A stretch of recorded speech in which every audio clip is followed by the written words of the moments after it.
Hello Internet, long time no see. I realized that I haven't posted a video in a very long time, and the thought occurred to me that that's just not fair to, whoever actually watches my videos, regardless of how busy I am. So I thought I would give you a little report about how I've been doing. Not necessarily just to tell you how the food is or how the weather is, but just to give you a little comparison as to what philosophy is like on YouTube versus what philosophy is like in academia. Now, before we get into the meat of today's subject, I just want to say thank you to all the people who subscribe to me and watch my videos. It makes my day every time I get an email notification saying that I have a new subscriber or that someone has posted a comment or asked me a question about philosophy. But that's not to say that I have illusions of grandeur of becoming the next big thing in YouTube. I mean, let's be honest, I'm never going to get rich or famous doing this kind of thing. Nobody does. Or if they do, it's just fleeting fame. And that's not why I'm here. I want to make the point that I don't look at you all as like stepping stones for internet greatness. I'm here to help make complicated concepts simple. I'm here because I think that philosophy can enrich the lives of more people than it currently does. And that if people understood philosophy a little bit better, then I think life would be better all around. Provided, of course, that the philosophy doesn't drive you to depression and insanity as it has many. Am I being a sadist by trying to spread philosophy? Many have equated philosophy with pain, so maybe I am being a sadist.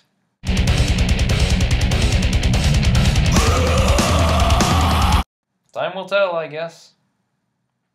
Anyway, my point is that I want to say thank you to all of you. I really appreciate it that you think that I'm worth asking questions about philosophy that I can give answers to, and I hope that you've all found my answers to be more or less satisfactory. Anyway, what I'm getting at is that when I am able to provide somebody with a satisfactory answer regarding the subject of philosophy, it makes me think that I might actually like to teach philosophy someday. Maybe that's what I'd like to do. And some of my friends have got the crazy idea into their head that somehow I have a gift for it and that I can make complicated ideas simple. And to be fair, they're half right, half wrong. Now, when I say that they're half right, that's not to say that I am bragging and boasting in some way.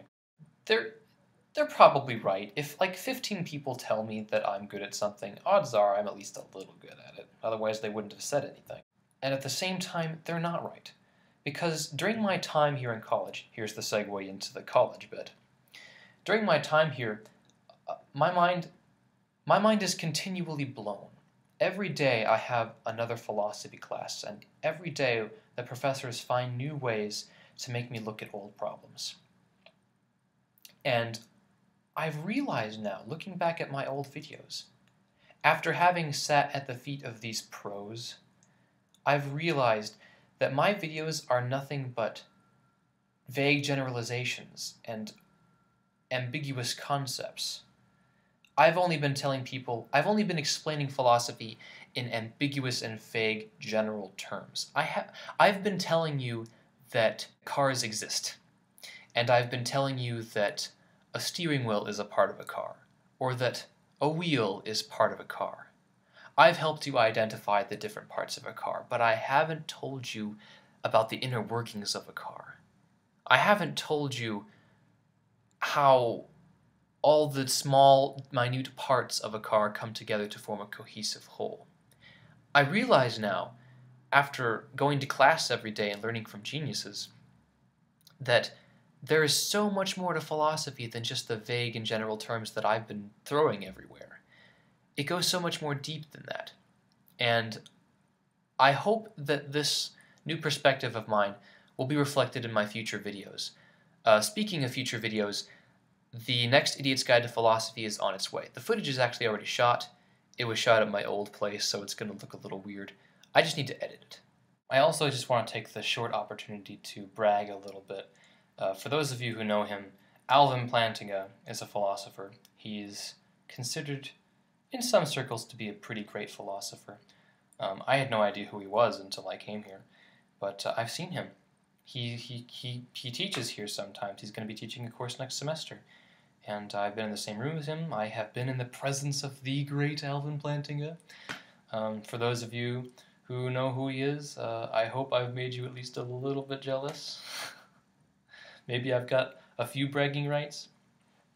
But anyway, my point of all this is that before coming to college, YouTube seemed to be like a grand arena. It appeared to be a grand arena for philosophical discussion where dialogues could take place, just as in the forums of ancient Greece.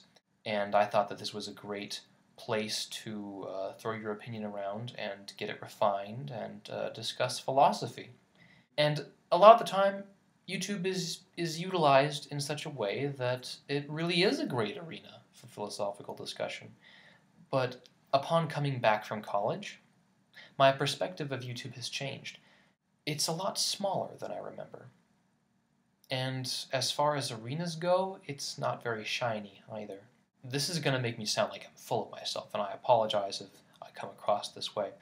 But when I look at people like, say, the Amazing Atheist, or Mrrepzion, or Onision, or what have you, I find that these people, they're overrated.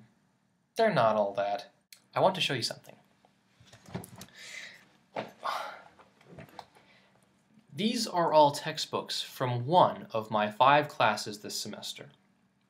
You've got philosophers like Descartes, Leibniz, Thomas Reid, Hume, Kant, Peter Singer/Hegel, Kierkegaard, Karl Marx, Lawhead, and Nietzsche. Now, the point that I'm trying to make is that these books, even though some of them are hundreds and hundreds of years old, are full of answers and interpretations to the problems that people struggle through even today. I can't help but feel that there is a veil of ignorance that is lingering over YouTube. Not ignorance from being closed-minded or too open-minded, but rather ignorance that people just aren't doing enough homework. Now, I'm not saying that everyone on YouTube is wrong and that I am right, because clearly I'm not. I'm not the man for the job to clean up this town. I'm not trying to make a judgment over everyone that makes me look like I'm morally superior, because I'm not. I call myself the idiot for a reason. But I do want to make the point that there are people out there who are discussing Descartes without even realizing who Descartes is. There are people out there discussing Kantian ethics without knowing what Kantian ethics are. There is a lack of knowledge of the history of thought that goes into everything that we do, everything that we talk about. The particular example I want to use is the case of Mrrepzion. Now, Mrrepzion, as many of you know, posted a video a little while ago entitled Saying Goodbye to Religion.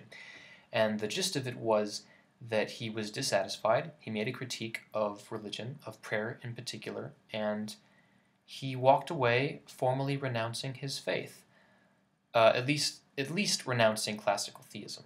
Now, before Mrrepzion was even born, there was a philosopher named Kierkegaard, and he made some, not all, but some of the same criticisms of the church of his own time, and he walked away from the issue feeling differently than Mrrepzion. Kierkegaard had a vast understanding of philosophy that, frankly, I think Mrrepzion lacks. Kierkegaard had tools to work with, and he tackled the issue differently. Now, I can't say for certain that if Mrrepzion had a better understanding of philosophy that he would have decided any different. I can't know that. But that's not the point. I'm not trying to argue for the validity or invalidity of religion. That's not the point of this video. I just use that example because it's an example of a YouTuber trying to tackle a philosophical question without any tools. So I want to put this to you. What do you guys think? Do you think that YouTubers in general could benefit from a better understanding of philosophical history? I realize that philosophy is not for everyone. But do you think that if people at least had a working understanding of the terms and of the history of the people, the thinkers who have come before them, that they would handle the topics in their videos a little differently? Anyway, I've gone on long enough. I just want to tell you that college is awesome, philosophy is more awesome than ever, and you'll be hearing more from me later. I'm not dead. I'm growing a beard. See you guys later. This is the Idiot signing out.